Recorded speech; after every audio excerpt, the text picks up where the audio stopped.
El Comité Seccional de Género del Distrito Judicial de Buga se complace en presentar a la doctora Juliana Sinisterra Quintero, abogada, magíster con énfasis en Derecho Público y candidata a doctora en Sociología, quien representando a la Universidad Santiago de Cali nos ofrece un estudio sobre la violencia de género y el tipo penal autónomo del feminicidio. Con ustedes, la doctora Juliana Sinisterra Quintero. Hola, ¿qué tal? Mi nombre es Juliana Sinisterra Quintero y en el día de hoy vamos a estar acompañándolos en la conferencia titulada La violencia de género y el tipo penal autónomo del feminicidio para la Universidad Santiago de Cali en cabeza de su señor rector, el doctor Carlos Andrés Pérez Galindo, y la Facultad de Derecho en nombre de su señora decana, la doctora Zuli María Sandoval Álvarez. Es un placer tenerlos a ustedes en el día de hoy. Mi nombre es Juliana Sinisterra Quintero, soy abogada de profesión, magíster con énfasis en Derecho Público y candidata a doctora en Sociología. Hago parte del semillero de investigación en Género, Derechos Humanos e Interseccionalidad de la Facultad de Derecho y junto al equipo de docentes y estudiantes hemos preparado la conferencia en mención. Vamos a darle un saludo muy especial al doctor Juan Miguel Martínez Londoño, presidente del Comité Seccional de Género y juez segundo administrativo del Circuito de Buga. En igual sentido, al doctor José Enio Saldaña, vicepresidente de dicho comité y juez municipal de Sevilla. Al doctor Álvaro Augusto Navia Manquillo, integrante del comité y magistrado de la Sala Penal del Tribunal Superior de Buga. Y a la doctora Liliana María Urrego Cruz, secretaria técnica del comité. En el día de hoy vamos a tener una ruta de aprendizaje donde vamos a tener y vamos a poder conocer algunas de las nociones conceptuales más importantes de las que trata la violencia y las violencias basadas en el género. En ese sentido vamos a definir qué es la violencia, cuál es el delito de violencia intrafamiliar y la denominada violencia de género. En ese efecto, entonces, daremos en primera medida o en primera parte las nociones y los tipos de violencias que existen. Seguidamente vamos a hablar sobre un marco normativo constitucional y legal donde se determina qué es la violencia intrafamiliar en Colombia y se precisan algunas nociones jurisprudenciales donde la Corte Constitucional y la Corte Suprema de Justicia nos han esgrimido algunas consideraciones. En la segunda parte de nuestra conferencia del día de hoy vamos a revisar un poco lo que tiene que ver con el delito del feminicidio como un tipo penal autónomo. Así pues, los invitamos entonces a que nos acompañen en este recorrido en la tarde de hoy.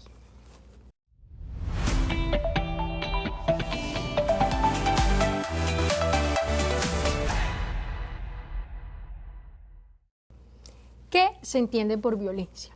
La palabra violencia, como todos conocemos, proviene del latín violare, que significa infringir, quebrantar o abusar de otra persona. Esto bajo la óptica conceptual del investigador y catedrático Romero y Puello. También comprendemos la violencia como un conjunto complejo de comportamientos, actitudes, sentimientos, prácticas, vivencias y estilos en relación, en este caso, con los miembros de una pareja o un grupo social. Estos daños o malestares que se causan a partir de las relaciones sociales. Nos preguntamos entonces si la violencia solamente es parte del compendio social y de los actores sociales o si también encontramos la violencia en el noviazgo. Y lo primero que podríamos decir es que hablamos desde la perspectiva de los autores Morales y Rodríguez cuando hacen referencia al uso o amenaza de la fuerza física, la restricción, ya sea en el abuso psicológico o sexual, dañando o causando dolor a su pareja. Aquí podemos entonces evidenciar que nos adentramos a uno de los temas más complejos sociales y culturalmente, y es el tema de la violencia intrafamiliar. En este caso, hemos definido que la violencia intrafamiliar es toda acción cometida en el seno de la familia por uno o varios miembros que ocasiona un daño físico, psicológico o sexual. ¿A quiénes? A los otros miembros que pertenecen. ¿En qué casos podríamos hablar de violencia de género? Cuando se causa a la pareja del victimario presuntamente, pero además también a los otros actores o miembros de la familia. Cuando nosotros nos preguntamos por la violencia intrafamiliar, consideramos, y lo primero que debemos de decir es si existe en un tipo de desencadenamiento social o si realmente esto es una fase y lleva progresivamente un cúmulo de sucesos. Y la segunda es la respuesta correcta porque vemos que la violencia está determinada por 3 fases. En la primera fase hablamos de una acumulación de tensiones, donde la persona o los integrantes del grupo familiar no pueden resolver sus situaciones familiares, sus situaciones de pareja y van acumulando dichas tensiones. En el segundo encontramos un episodio agudo o concreción de la violencia. Es el episodio donde ocurre el hecho ya sea de daño psicológico, moral, físico o sexual. Y en tercera parte encontramos la fase que denominamos luna de miel. Esta fase es donde el desescalonamiento del conflicto vuelve a estar abajo y encontramos entonces que la pareja vuelve a considerar que no lo va a hacer, que va a cambiar y a prometer, en este caso, múltiples soluciones al conflicto. Para ello, diversas investigaciones y organismos nacionales e internacionales nos han hablado de este tipo o este círculo de responsabilidades y lo han denominado el círculo de la espiral de la violencia. Y espiral de la violencia porque se considera que una vez que termina y desescalona ese conflicto, pues va a volver a ocurrir y va a volver a ocurrir en mayor presión y en mayor medida.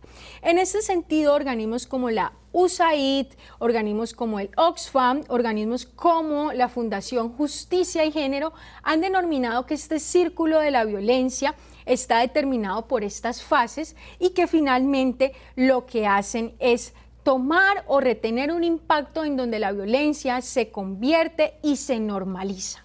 El impacto de la normalización de la violencia contra las mujeres entonces se da en un escenario donde ya se ha vivido a priori a estos escenarios la normalización y la fase de luna de miel que hemos considerado.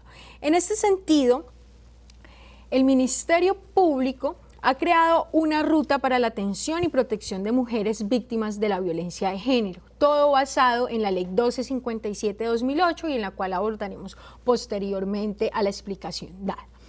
Y la primera pregunta que nos hacemos es ¿quién puede denunciar la violencia de género? Y para eso encontramos diversos actores en los que principalmente se encuentra la víctima, también se encuentra el Instituto Colombiano de Bienestar Familiar, encontramos a la personería, encontramos a las clínicas, hospitales o servicios de primera necesidad que presten un apoyo en primera medida.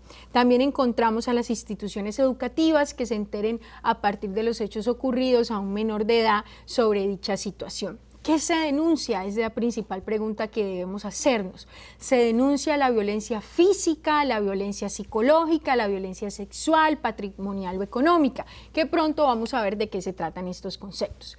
¿Y frente a qué entidades podemos acudir cuando hay un suceso de ellos? Bueno, en principio sabemos que uno es de tipo penal y el otro hace parte del ámbito del derecho de familia. El primero, acudimos a la Fiscalía, ya que la violencia intrafamiliar es un tipo penal. En la segunda, acudimos a la comisaría de familia, a la inspección de policía o a las entidades de salud. ¿Y qué van a determinar estas entidades? Lo primero es que van a atender la ruta, van a atender la denuncia y si existe alguna causa van a remitir a medicina legal para que se tomen los peritajes correspondientes y se pueda iniciar la respectiva investigación. En caso tal de que ninguna de estas entidades logre prestar el servicio correcto que se requiere, entonces nos vamos a dirigir ante el Ministerio Público, que como ya sabemos está conformado por la Procuraduría, la Defensoría y la Personería Municipal. Claro esto, entonces tenemos en cuenta que la violencia y la violencia intrafamiliar tienen una ruta marcada.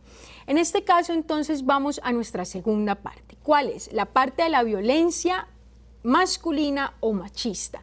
¿Qué entendemos nosotros por este tipo de violencia? ¿Es lo mismo hablar de violencia machista o de género? ¿Es lo mismo hablar de violencia masculina?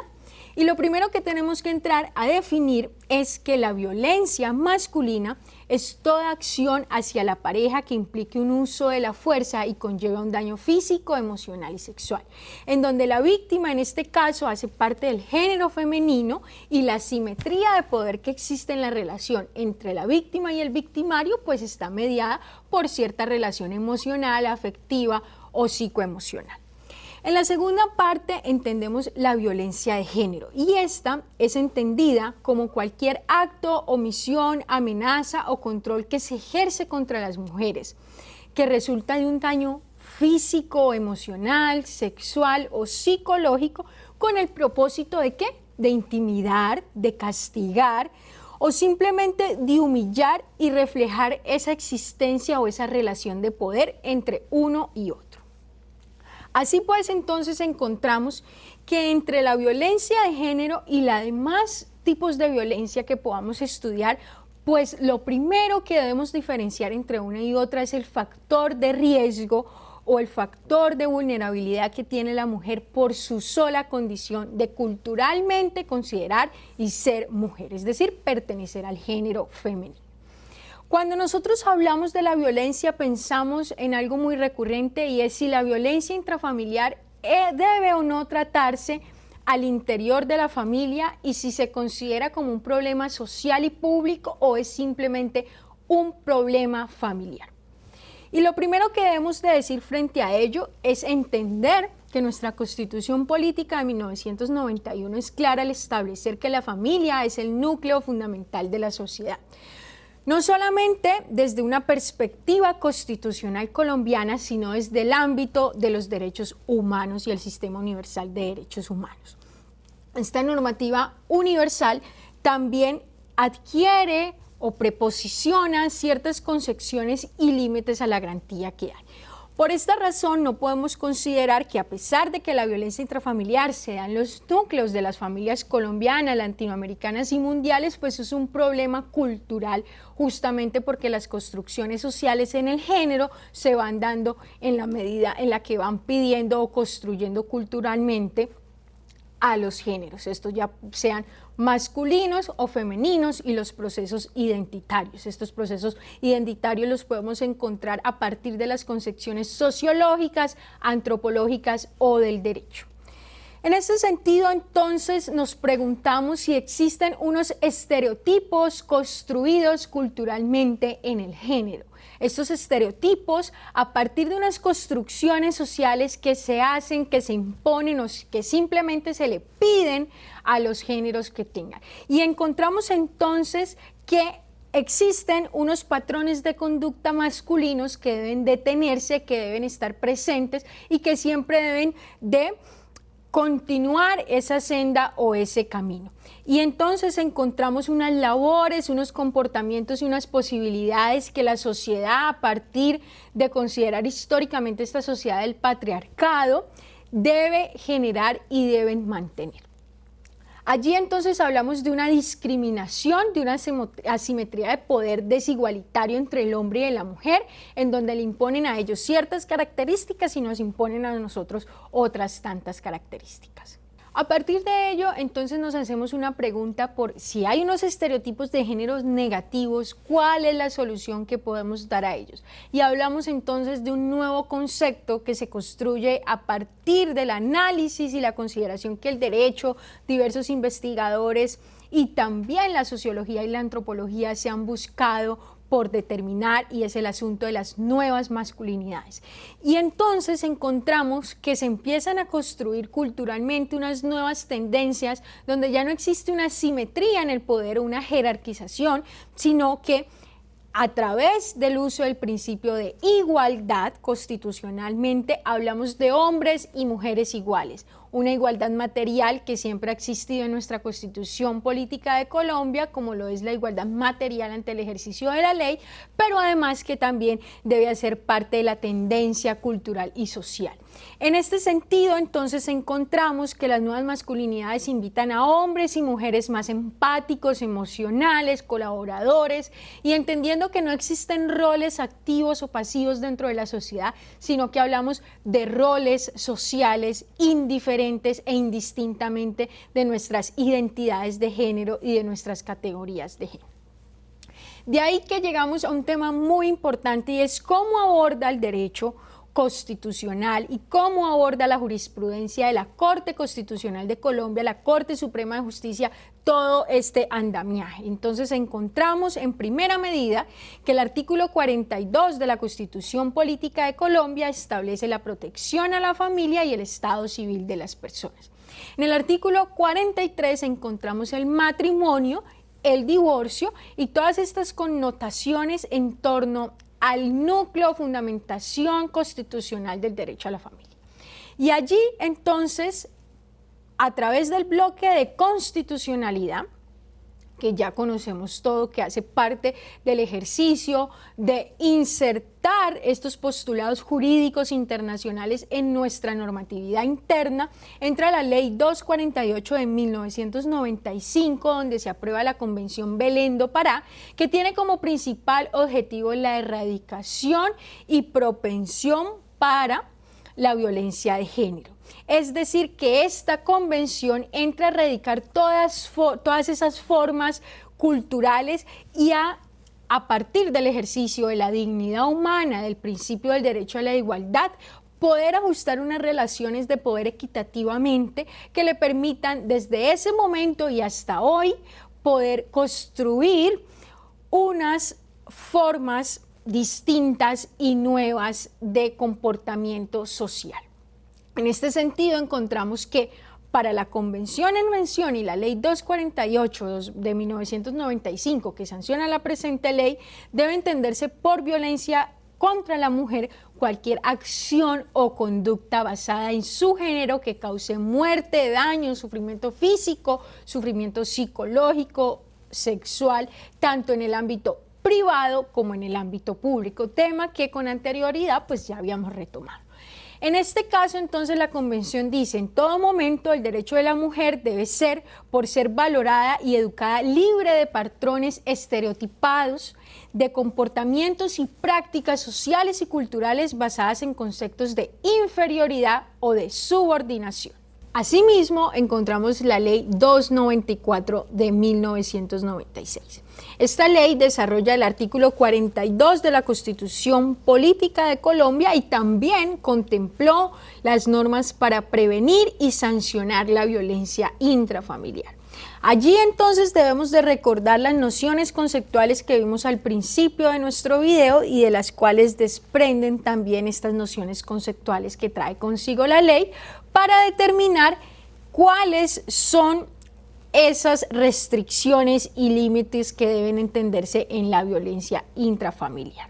De allí entonces hablamos primero de un maltrato constitutivo de lesiones personales y segundo de una violencia sexual entre cónyuges. Pero ojo, esta ley, la 294 de 96, habla de una protección a la mujer, entendamos que ya veníamos precedidas por el tema de la Convención de Belén do Pará y todo, contra una violencia machista y sexista, pero no hablamos de la protección de la familia como núcleo fundamental, es decir, protege la relación entre cónyuges, pero todavía hay un limitante en esta ley y es el limitante frente a la perspectiva de la familia. Para eso entonces nos vamos años después y encontramos la Ley 882 de 2004. Esta ley incrementó punitivamente, es decir, ya el ejercicio y castigo de prisión, la sanción del delito de violencia intrafamiliar. Hablábamos antes de la mitad a las 3/4 partes cuando se trata no solamente de víctimas, en este caso las mujeres, sino que también hablamos de menores de edad, de personas mayores de 60 años y de personas indefensas. Entonces entendemos que en la anterior ley se protegía solo a la mujer y la relación de pareja. Esta nueva ley ya coloca sobre la mesa a otras víctimas. ¿A cuáles víctimas? A las mujeres, indeterminada la figura del tipo penal, a las mujeres menores de edad, a los mayores de 60 años y a las personas indefensas. Es decir, incluimos una nueva gama de actores y de sujetos pasivos de la acción. Después continuamos con la Ley 1142 de 2007, que excluye el delito de violencia intrafamiliar de los querellables. Ya la violencia intrafamiliar no es un delito querellable y pasa a una pena de 4 a 8 años. En este sentido, entonces, encontramos que un año después se sanciona la Ley 1257 de 2008, por la cual se dictan normas de sensibilización, prevención y sanción sobre todas las formas de violencia y discriminación contra la mujer. Se reforma el Código Penal y el Código de Procedimiento Penal y se dictan otras disposiciones. ¿Cuál fue el principal objeto de esta normatividad? Bueno, encontramos que lo primero era permitir garantizar a todas las mujeres una vida libre de violencia, tanto en el ámbito privado como en lo público, cosa que ya hemos visto en las anteriores normatividades. Además, también reconocer dentro del ordenamiento jurídico interno todo lo que el Sistema Interamericano de Derechos Humanos y el Sistema Universal ya venía reconociendo. En este sentido, también encontramos el acceso a los procedimientos administrativos y judiciales en su protección y atención y la adopción de políticas públicas de género, tanto en el ámbito de lo municipal, departamental como lo nacional. Es decir, que esta ley ya le dice a alcaldes, gobernadores y demás entes regionales, municipales, departamentales y nacionales que deben de crear políticas públicas en todos los ámbitos laborales, culturales, sociales y educativos que propendan por la seguridad y bienestar de la mujer. De allí entonces la Ley 1257 de 2008 entra también, como ya se mencionaba en anterioridades, a recoger todo ese compendio normativo que existió en las conferencias de Viena, de Cairo y de Beijing, y en donde también se incluyó ahorita otro tipo de violencia, que es la violencia económica. Esto nos obliga entonces a definir los diferentes tipos de daños o surgimientos cuando hablamos de violencia. Ya hemos visto esto en el tema de la ruta, ya hemos visto esto en las diferentes leyes que hemos abordado, pero específicamente la Ley 1257-2008 nos determina unas definiciones específicas para cada uno de estos elementos que trae consigo la ley. Ahora bien, vamos a definir entonces lo primero, ¿qué es el daño o sufrimiento físico? Por daño o sufrimiento físico debemos comprender el riesgo de la disminución de la integridad corporal de una persona. En este caso, recordemos que estamos hablando todo el tiempo del sujeto pasivo de la acción, que en este caso es la mujer. Por daño patrimonial comprendemos entonces la pérdida, transformación, sustracción, destrucción, retención o distracción de objetos, instrumentos de trabajo, documentos personales, bienes, valores, derechos económicos que han sido destinados para satisfacer las necesidades de la víctima y en el cual el victimario o presunto victimario pues utiliza con el fin de intimidar u hostigar. El daño psicológico lo podemos definir como una consecuencia proveniente de esta acción u omisión destinada a degradar o controlar las acciones, comportamientos, creencias y decisiones. ¿Por medio de qué? De la intimidación, de la manipulación o amenaza, ya esta sea directa o indirecta, de la humillación y el aislamiento, a cualquier tipo de perjuicio que le cause un desmedro o una disminución en su salud emocional. Esto claramente afecta la autodeterminación del desarrollo personal y es lo que se constituye como un daño psicológico. Ahora bien, hablamos de otro daño y es el daño o sufrimiento sexual, que ¿de dónde viene? De las consecuencias de la acción consistente en obligar a una persona a mantener un contacto sexualizado, físico o verbal, o interacciones sexuales en las que la mujer, a través del chantaje, el soborno, la amenaza o la manipulación, anula su voluntad o límite personal y no es su deseo entrar o incorporar en este tipo de relación. En este sentido, entonces entendemos que se causa primero un sufrimiento sexual y el sujeto activo de esta acción pues es una persona agresora que obliga a la víctima a mantener o permanecer en esta relación. Así pues, la Ley 1257 de 2008 nos ha dado un compendio, unas definiciones en las que ya tenemos una claridad conceptual de lo sucedido.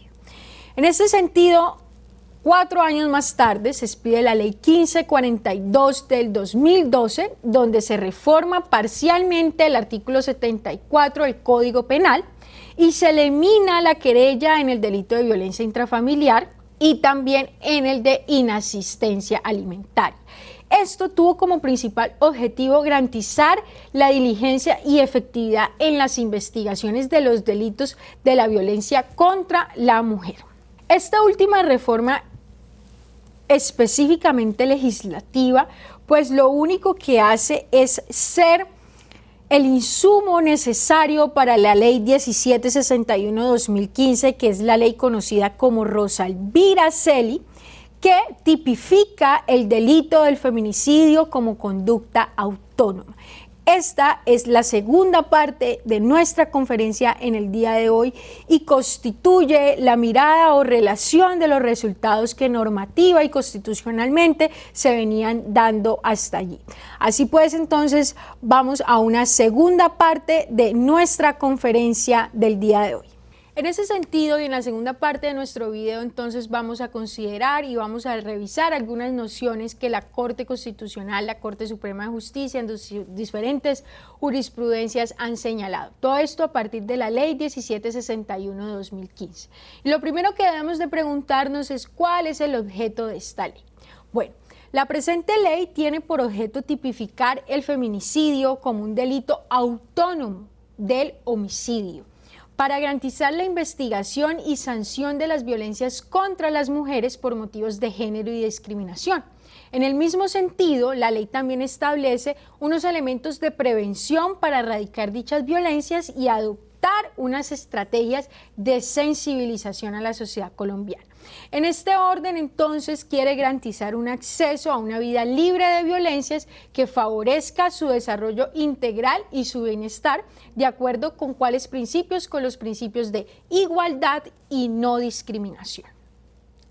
Para ello, entonces, el artículo 104, literal A de la Ley 599/2000, queda de la siguiente manera. Dice, quien causare la muerte de una mujer por su condición de ser mujer o por motivos de su identidad de género, es decir, que se identifique con el género femenino o en donde haya concurrido o antecedido cualquiera de las siguientes circunstancias, incurrirá en prisión de 250 meses a 500 meses. Aquí la determinación tiene dos elementos a considerar que ya después lo vamos a ver en la jurisprudencia de la Corte Constitucional. El primero es la condición de ser mujer, que más adelante va a ser demandada por algunos actores sociales porque es un tipo penal indeterminado. Y lo segundo tiene que ver con las circunstancias precedidas al hecho o suceso que causa la muerte, en este caso de una mujer. En ese sentido, la ley entonces coloca 5 circunstancias de agravación. La primera dice que para que se considere un feminicidio, tuvo que haber sido anterior a los hechos lo siguiente: tener o haber tenido una relación familiar íntima o de convivencia con la víctima, de amistad, de compañerismo de trabajo y ser perpetrador de un ciclo de violencia física, sexual, psicológica o patrimonial que antecedió el crimen contra ella. En ese sentido encontramos que el feminicidio entonces no solamente se da en las relaciones de pareja, sino que también se da en las relaciones laborales, en las relaciones familiares, de compañerismo y demás. Lo segundo que dice la ley es que se debe ejercer sobre el cuerpo y la vida de la mujer actos de instrumentalización de género o sexual o acciones de opresión y dominio sobre decisiones vitales y su sexualidad. Ya veíamos en nuestra primera parte de nuestra conferencia que hablábamos de aquellos tipos de violencia y entonces aquí encuadran y se determinan a partir de ello. Lo tercero que determina es cometer el delito en aprovechamiento de las relaciones de poder, esas relaciones asimétricas o jerarquizadas. ¿Y cuáles son? Pues una jerarquización ya sea personal, una jerarquización económica, sexual, sociocultural y de diverso índole. A ello también se le agrega el tema de cometer el delito para generar un terror o humillación a quien se considera un enemigo. En el mismo sentido, encontramos que existan antecedentes o indicios de cualquier tipo de violencia o amenaza en el ámbito doméstico, familiar, laboral o escolar, como ya lo veíamos antes, y que la víctima haya sido incomunicada o privada de su libertad de locomoción en cualquier tiempo previo al hecho que causa a la muerte. Pues estos factores fueron considerados en la ley Rosalví-Araceli y encontramos que un grupo de actores sociales demandó parcialmente la expresión por su condición de ser mujer. Específicamente, la Corte Constitucional lo revisa en la sentencia C-539-2016, en donde se habla que una de las modalidades del feminicidio o que considerar esta expresión por su condición mujer es indeterminada y no ofrece criterios para saber cuándo la conducta se comete por esa razón. De modo que no es claro el supuesto al que hace referencia y permite reconocer cuándo la conducta es típica y vulneratoria, en este caso, a los principios de tipicidad y estricta legalidad penal. En ese sentido, encontramos que la Corte ha determinado entonces y ha señalado que el problema jurídico que en esta sentencia le atañe resolver es si la expresión por su condición de ser mujer es un elemento motivacional de la conducta punible del feminicidio y está vulnerando o no los principios de estricta legalidad penal y la tipicidad. Para eso, entonces, los actores han señalado unos planteamientos problemáticos sobre este ejercicio. El primero de ellos es que ellos construyen un razonamiento que se adopta básicamente una estructura lógico-argumentativa en siguiente lugar. Lo primero es que acusan de inconstitucional la expresión por su condición de ser mujer en este sentido. Dice que la interpretación que este fragmento exige es en específica una motivación de la gente para que se configure el feminicidio y logra indeterminarse porque sería prácticamente imposible de probar que la motivación que tenía el sujeto activo sobre la víctima era por su condición de ser mujer y por esto causó, en este caso, dicho homicidio constitutivo del delito penal del feminicidio en esta ley. Esa expresión allí probada, lo primero que dice es que hay una incapacidad probatoria por parte del ente administrativo, del Ministerio Público y de la Defensoría de poder privar en ese caso o de poder señalar cuáles son esos elementos que se tuvieron en cuenta cuando este ejercicio es un ejercicio motivacional o es un ejercicio de conducta que es muy poco probable de poder señalar. También consideran estos actores que existe una contradicción normativa que raya con la constitucionalidad de la expresión y que contraviene con el principio de tipicidad en el derecho penal. Recordemos también que viene precedido por un garantismo penal, que es el tema que ya conocemos por varios doctrinarios, entre ellos a Luigi Ferrajoli. De allí entonces la Corte pasa a señalar o a considerar estos dos elementos. Y antes de señalarlo, lo primero que se pregunta a la Corte, tema que ya vimos anteriormente, es el tema de la violencia contra la mujer como un problema estructural y social. En ese sentido, entonces, la Corte viene a señalar y a considerar que la violencia contra la mujer está dada por una conducta sistemática y un patrón histórico de productos de prejuicios y estereotipos de género. Estos asociados al lugar o rol que subordinadamente cumple la mujer. Estos estereotipos los hablamos a partir del carácter, de connotaciones excluyentes y de un rasgo o un efecto discriminatorio histórico que se ha tenido. En este sentido, entonces, hablamos de esas prácticas de violencias contra las mujeres que la Corte Constitucional en esta sentencia señala y dice debe tenerse en cuenta para lo que después constitutivamente es el delito autónomo del feminicidio. Así pues, entonces, esta expresión señalada, la Corte se va a la dogmática penal y habla de que ese elemento subjetivo del tipo penal puede tener dos consideraciones. La primera, cuando hablamos de un dolo especial o calificado, todos conocemos el tipo de dolo y no me voy a señalar sobre eso. Esto para algunos doctrinantes, es decir, que debe existir dentro del hecho un dolo, ya sea especial o calificado, mientras que hay otros doctrinantes en el mismo sentido del derecho penal que señalan que estos ingredientes, además del conocimiento y la voluntad, deben de ser requeridos, es decir, que deben existir para poder señalar ese injusto penal. Bajo estos dos elementos y bajo estas dos garantías, la Corte dice que se deben de haber señalado y el agente debe haber obrado con un propósito motivacional específico para que esa conducta pueda considerarse como típica en el injusto penal. Estos elementos también fueron considerados por el legislador a la hora de crear este delito. Esa circunstancia de agravación punitiva y una modalidad calificada en el injusto por el tipo penal autónomo respecto a otros semejantes. Es decir, que este es el insumo necesario, es el insumo coherente que la Corte ha buscado y ha señalado y determina o cuestiona ese primer elemento que los actores sociales tienen. Correlativamente a esto, entonces, también encontramos que las consecuencias jurídicas de estos fines y los comportamientos que se dan son prácticamente iguales y se pueden ver desde un punto de vista externo o interno. En ese sentido, entonces, vamos a señalar qué ha dicho la Corte sobre esto. Así pues, nos hemos adentrado a los tipos penales autónomos que requieren elementos subjetivos, es decir, intencionalidades del sujeto de la acción.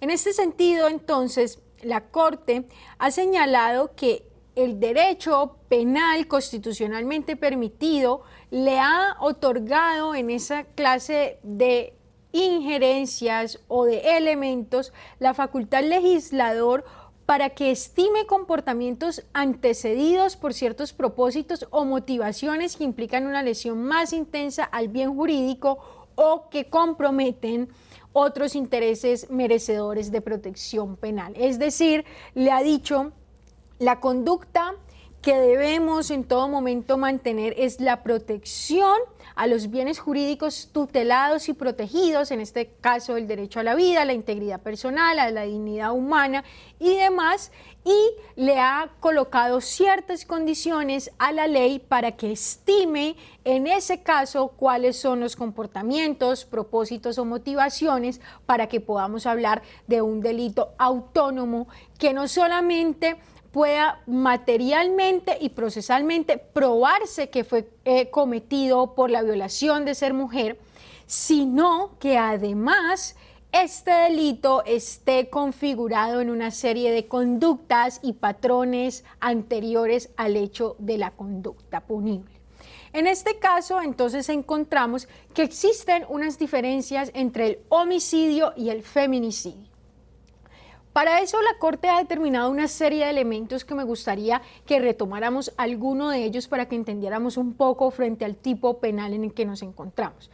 El primero es que el delito penal autónomo del feminicidio es un ingrediente que identifica y permite diferenciar el feminicidio del homicidio de una mujer y que no requiere de un móvil en particular, pero sí de unas circunstancias antecedidas al hecho, como ya lo he repetido en diversas ocasiones, tal como lo establece la ley Rosa Elvira Seri. En segundo, se encuentra la motivación de la conducta, que no solamente comporta una lesión al bien jurídico, en este caso tutelado de la vida, como sucede en el homicidio, sino que también es una violación a la dignidad, la libertad y la igualdad de la mujer. Todo eso precedido por estas circunstancias de agravación en el hecho. Lo tercero es la causación de la muerte, que asume aquí el sentido de un acto de control y de sometimiento, en este caso, de un contenido esencialmente discriminatorio. Recordemos que las violencias basadas en género, ya sean violencias sociales, económicas y demás, están estructuralmente consideradas para que sean actos de violación discriminatoria sistemática o no contra la mujer. El siguiente elemento que encontramos es que el legislador en este caso estableció una regulación normativa donde colocó estos escenarios o circunstancias en donde cada uno de ellos compone o implica un ingrediente subjetivo. Y ahí es cuando los actores sociales que reclamaban esa indeterminación penal, esa falta de tipicidad del garantismo penal, pues se dan cuenta que realmente lo que la Corte ha considerado es que cualquiera de estas circunstancias en las que se haya cumplido el hecho, estamos hablando de que sí se puede probar ese elemento subjetivo que ellos consideran indeterminado y que en realidad no está indeterminado porque hace parte de una de estas circunstancias.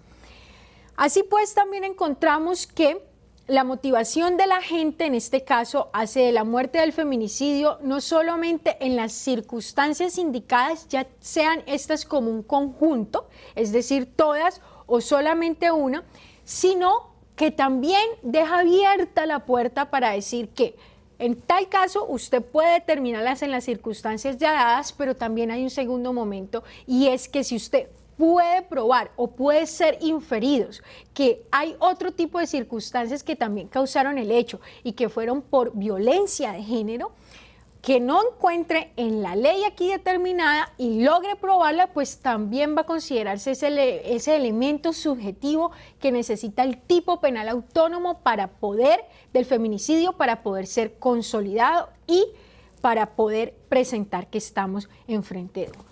Así, la jurisprudencia de la Corte en ese mismo año, específicamente en la sentencia C-297 de 2016, dijo que ninguno de estos hechos, ya sea en conjunto o por separado, son por sí solas y reemplazan el elemento motivacional que conduce a la gente a la producción del resultado. Dicho trasfondo de sujeción y de dominación en sus elementos típicos y característicos resultan fundamentales para determinar la comisión del crimen, pues precisamente constituyen los hechos indicadores o reveladores de los motivos del género con que actúa el agente. Allí entonces hay claridad en donde las consideraciones de la Corte dicen pueden cometerse en todas las circunstancias, puede cometerse una, dos de ellas, pero siempre que podamos probar que estas fueron dadas o que hay una diferente que la ley no haya tenido en cuenta,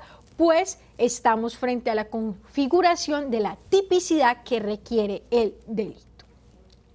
Allí encontramos entonces que la Corte considera y sostiene que el feminicidio es una consecuencia de patrones de desigualdad imbuidos en la sociedad que ya ha construido, que ya tiene unos patrones de repetición de conductas históricamente y que se manifiestan en diferentes formas de violencia, las cuales anteriormente ya vimos y sabemos cuáles son. Estas pueden o no presentar un carácter sistemático y además también señalan un tipo de elementos de periodicidad. Estos elementos también pueden ser sistemáticos o no, eso depende, la Corte los coloca allí como parte de lo que existe o de lo que configura todos estos elementos de características y dice en ese mismo sentido, esta visión cultural de género ha hecho que sectorialmente se caracterice y el género también tenga unos estereotipos culturales de comportamiento que en su mayoría han hecho que la mujer se vea como parte de un objeto de la sociedad y no como parte y actora social de la misma. Y además también la ha colocado en una relación que, como ya hemos repetido en diversas ocasiones, de asimetría respecto de los hombres. Y para eso también, dentro de nuestro semillero y la exposición que hemos querido brindarles a ustedes en el día de hoy, hemos traído los casos específicamente, caso que recomiendo que por favor lean y revisen si es de su interés este tema. El caso de la Corte Interamericana de Derechos Humanos, como ustedes saben, la jurisprudencia de la Corte es vinculante a Colombia y es el caso Campo Algodonero versus México. Allí, la Corte Interamericana ha dicho que hay unos patrones arraigados de discriminación y violencia contra la mujer. En este caso, el feminicidio entonces solamente es el acto final de la violencia, necesariamente coherente y armónico con un contexto material que ya ha sido de sometimiento, sujeción y discriminación al que la mujer ha sido antecedida o concomitante a este hecho que causó la muerte, es decir, que ya venía siendo parte de unos patrones de conducta que se habían dado antes y el feminicidio solamente es el acto final de esta violencia sistemática que ya se venía presentando antes. En ese sentido, también la Corte Interamericana de Derechos Humanos ha dicho que la violencia, ya sea física, psicológica, sexual o económica, se puede manifestar tan solamente con el hecho de prácticas, tratos o interrelaciones que reflejan la cantidad de patrones históricos de conductas de desigualdad, de inferioridad y de opresión a la que ha sido sujeta la mujer como parte de un actor social y además también como parte de los vínculos interrelacionales en los que se mantienen, ya sean laborales, ya sean académicos y ya sean familiares. De allí entonces la Corte, con todas esas consideraciones que ya tuvimos en cuenta y que podemos esgrimir a partir de lo dado, dice que hay que esclarecer las razones de género, lo mismo que las configuraciones de esta conducta punible, que ya lo hemos podido ver, y que requieren esa relevancia penal. Es decir, que está diciendo que lo que encontramos en la ley Rosa Elvira Celi solamente es parte de los elementos penales en los que el derecho penal y constitucional ha venido a esgrimir y ha venido a poder coercitivamente, a través del uso y el ejercicio del derecho, poder consolidar. Y esto entonces lo podemos encontrar en que los contextos en los que contienen estos literales y en los que contiene el tipo penal autónomo del feminicidio y la expresión de la mujer, pues no solamente están sancionando estas conductas y estas circunstancias, sino que además también tienen un papel instrumental en la demostración de dicho injusto. Es decir, que hay una sanción, la primera sanción es la sanción social y la segunda es la sanción del delito penal. Esa sanción, hablamos de una sanción social, una sanción de castigo, una sanción en la que culturalmente todos rechazamos estos actos. Y la segunda es cuando el derecho penal entra a ser parte de estos ejercicios y entra a sancionarla punitivamente dentro de los términos en el que el Código Penal, Ley 906 de 2004, viene a establecer.